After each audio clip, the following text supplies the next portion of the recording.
Devanya ingin menjelaskan tentang penyakit menular seksual.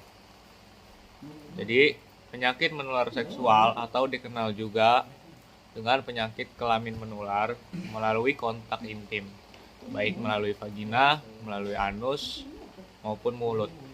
Selain itu, melakukan hubungan seks bebas dengan berganti-ganti pasangan dan tanpa pelindung seperti kondom juga dapat meningkatkan risiko penyakit menular seksual. Penyakit ini umumnya ditandai dengan ruam atau lecet, keputihan, dan nyeri di area kelamin. Ada banyak jenis penyakit menular seksual, termasuk chlamydia, gonore, sifilis, herpes, HPV, dan HIV. Jika tidak diobati, infeksi menular seksual dapat menyebabkan komplikasi seperti kemandulan hingga kanker serviks. Bila terjadi pada ibu hamil, penyakit menular seksual dapat menyebabkan keguguran atau cacat lahir. Sekian dari saya, terima kasih. Assalamualaikum warahmatullahi wabarakatuh. Nama saya Najwa Hariska.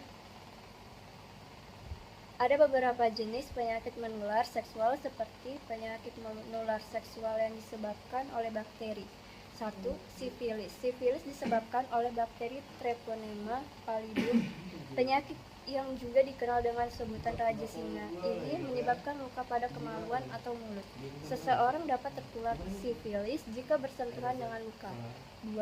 Gonore. Gonore juga dikenal sebagai gonore disebabkan oleh bakteri Neisseria gonorrhoeae. Bakteri ini dapat menyebar ke bagian tubuh lain melalui aliran darah. 3. Chlamydia. Infeksi menular seksual ini disebabkan oleh bakteri Chlamydia trachomatic. Penularan penyakit ini terjadi dari kontak dengan luka di daerah kelamin. Pada wanita, chlamydia menyerang leher rahim, sedangkan pada pria infeksi ini menyerang saluran kemih di penis. Chlamydia juga merupakan penyebab utama penyakit radang panggul dan kemandulan pada wanita selain gonore. 4. Lymphogranuloma atau LGT adalah penyakit menular seksual yang disebabkan oleh Chlamydia trachomatis. Meski disebabkan oleh bakteri yang sama dengan bakteri penyebab chlamydia, keduanya memiliki jenis yang berbeda. 5. Granuloma inguinale. Granuloma atau disebabkan oleh infeksi bakteri Klebsiella adalah jenis penyakit menular seksual yang langka. Lalu ada penyakit menular seksual yang disebabkan oleh virus antara lain. 1. Virus papiloma manusia. Infeksi menular seksual ini disebabkan oleh virus dengan nama yang sama, yaitu HPV.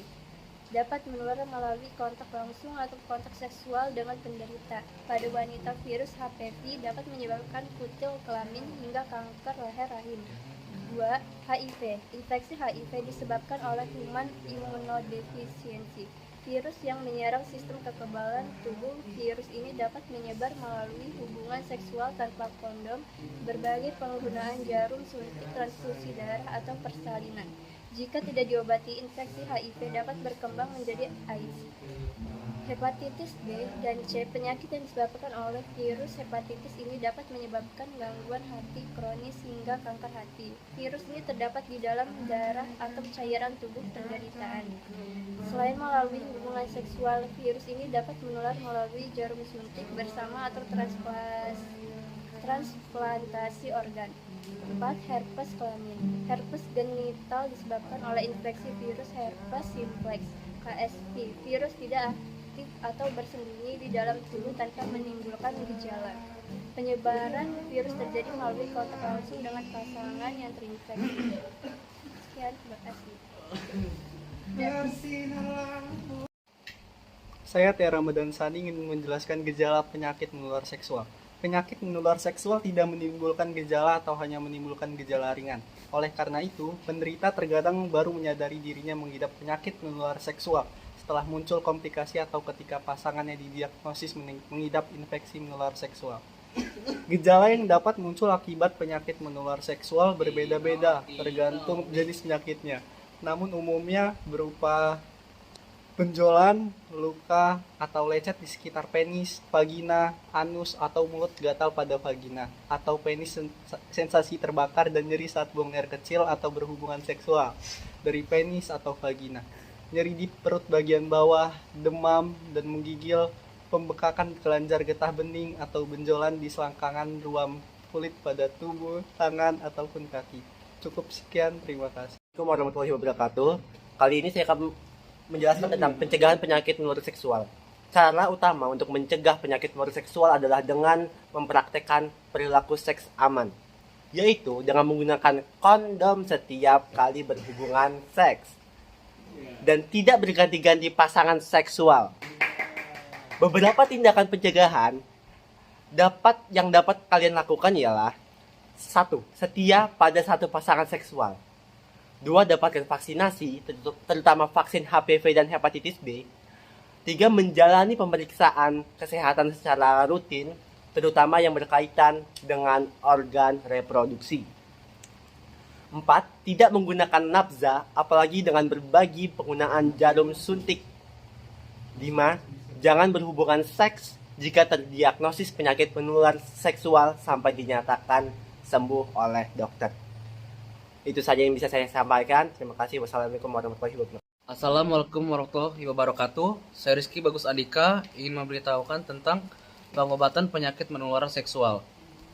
Pengobatan penyakit menular seksual adalah dengan pemberian obat-obatan yang jenisnya disesuaikan dengan penyebabnya. Penting untuk diingat, obat ini hanya dapat digunakan dengan resep dokter dan harus diminum sesuai dosis untuk menghindari resistensi obat dan mencegah kekambuhan. Berikut ini adalah jenis obat yang diresepkan untuk pasien penyakit menular seksual. Pertama, antibiotik. Antibiotik dapat digunakan untuk mengobati berbagai penyakit menular seksual yang disebabkan oleh infeksi bakteri seperti gonore, chlamydia, dan sifilis. Antibiotik sebaiknya tetap dikonsumsi meskipun gejala yang dirasakan sudah membaik. Hal ini dilakukan untuk mencegah infeksi ulang.